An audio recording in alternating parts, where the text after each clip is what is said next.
නමෝ බුද්ධාය. සදහවත් පින්වත්නි, මේ දවස්වල එඩ්මන්ටන් මහමෙවුනා භාවනාසකුවේ විහාර මන්දිරයේ දිගින් කටයුතු සිදු වෙනවා.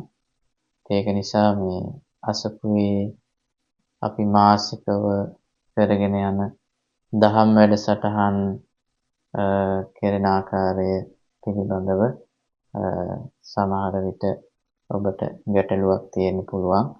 ඒ පිළිබඳව කරුණු මතක් කරන්න තමයි අපි අදහස් කරේ. විශේෂයෙන් ඔබට එනකොටම ධර්මශාලාව දකින්න ලැබෙන්නේ නැති නිසා ඔබට හිතෙන්න පුළුවන් දැන් මේ දවස්වල අසපුව වහලා තියෙනවා කියලා. නමුත් එහෙම නැහැ. අපි දෛනිකව සිදු කරන කටයුතු සිදු කරගෙන යනවා. ඒ වගේම සවස බුද්ධ වන්දනාව පවත්වනවා. ඊට අමතරව හදිසි අවස්ථාවකදී ඔබට නියොත් පිරිස් සජ්ජායනාවකට ආශිර්වාද පිරිස් සජ්ජායනා කරගන්න. ඒ වගේම ස්වාමීන් වහන්සේ නමක් මුණ ගැහිලා කතා කරන්න, දහම් ගැටලුවක් විමසන්න හෝ දහම් කතාවකට ආදී කාරණාවකට ඔබ පැමිණියොත් ඒ කටයුතු ඒ විදිහටම සිද්ධ කරගන්න පුළුවන්. වන්දනාමාන කරලා මල් පහන් සුවඳ ආදී පූජා කරන කටයුතු, පෙරවන් වන්දනා කරන කටයුතු කරන්නත් ඒ විදිහටම සියලුම අවස්ථාව ඔබට ලබා දීලා තියෙනවා. ඔබට ඒ සඳහා අවස්ථාව තියෙනවා. ඒ කටයුතු අපි දැන් ධාතු මන්දිරයේ තමයි එතකොට මේ දවස්වල සිද්ධ කරන්නේ. ඊට අමතරව අපි මාසිකව කරගෙන ආපු අපේ සීල භාවනා වැඩසටහන වෙනදා වගේම හැම මාසෙකම දෙවන ඉරිදට අපි පවත්වාගෙන යනවා. ඒක දැනට අපි කරන්නේ අපි එළියේ ශාලාවක් අරගෙන තමයි කරන්නේ. එතකොට ඒ කරන ස්ථානය මාසෙන් මාසෙට වෙනස් වෙනවා. ඒක අපි දැනුවත් කරනවා අපේ Facebook page එකේ වගේම ඊමේල් පණිවිඩ හරහා WhatsApp group වලටත් අපි පණිවිඩය ලබා දෙනවා. මේ මාසිකව සිදු කරන වැඩසටහන. කුඩා ළමයින්ගේ දහම් වැඩසටහන සතිපතා සෑම සතියකම සෙනසුරාදා දිනයක සිද්ධ කරනවා. ඒක පැවැත්වෙන ස්ථානයත් අපි මේ විදිහටම දැනුම් දෙනවා.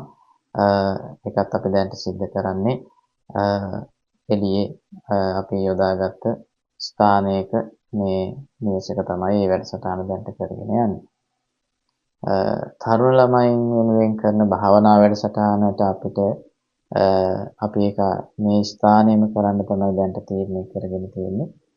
එතකොට ඒක මාසයකට සැරයක් තුන්වෙනි ඉරිදා හවස 2 ඉඳලා 3 වෙනකම් අපි දැන්ට කරගෙන යන්න බලාපොරොත්තු වෙනවා.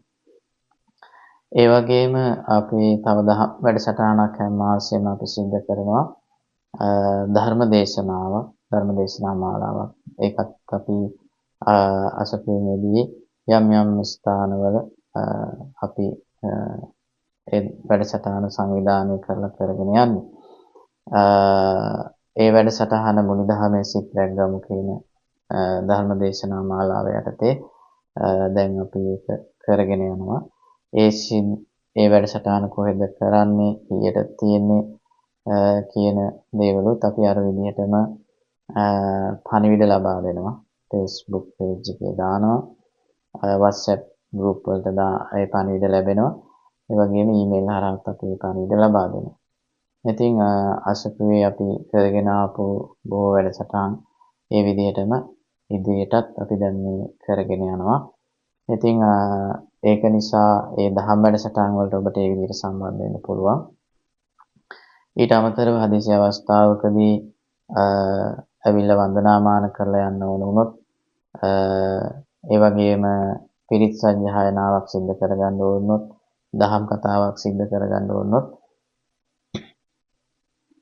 ඒ සඳහා ඔබට අවස්ථාව පෙර ලෙසම ඒ විදිහටම තාමත් තියෙනවා. ඒ වගේම නිවෙස්වල සිදු කරගෙන යන පිරිස් සජ්ජායනා, ධර්මදේශනා, එතකොට ආශිර්වාදාත්මක වැඩසටහන් ඒ සියල්ලමත් ඒ විදිහටම කරගෙන යනවා. ඒ වගේම අපි නිවෙස්වල සිදු කරගෙන ගිය දහම් වැඩසටහන් දාන පින්කම් ඒ වගේම පිරිස් සජ්ජායනාවන් ධර්ම දේශනාවන් ඒ විදිහටම කරගෙන යනවා. ඉතින් ඔබට ස්වාමින් වහන්සේ නමක් මුණ ගැහෙන්න අවශ්‍ය නම් ඒ වගේම අසපුවට පැමිණිලා කතා බහ කරන්න අවශ්‍ය නම් නැත්නම් වන්දනාවක් හෝ පිරිස් සජ්ජායනාවක් සිද්ධ කරගන්නට අවශ්‍ය නම් අසපුවේ දුරකථන අංකයට කතා කරලා ස්වාමීන් වහන්සේලාගෙන් ඒ සඳහා වේලාවක් වෙන් කරවා ගන්න පුළුවන්. ඉතින් ඒ කටයුතු සියල්ලම පෙර ලෙසම අපි සිද්ධ කරගෙන යනවා කියන කාරණාව තමයි අපිට දැනුවත් කරන්න අවශ්‍ය වුණේ. හැම දිනාටම තෙරුවන් සරණයි. නමෝ බුද්ධාය.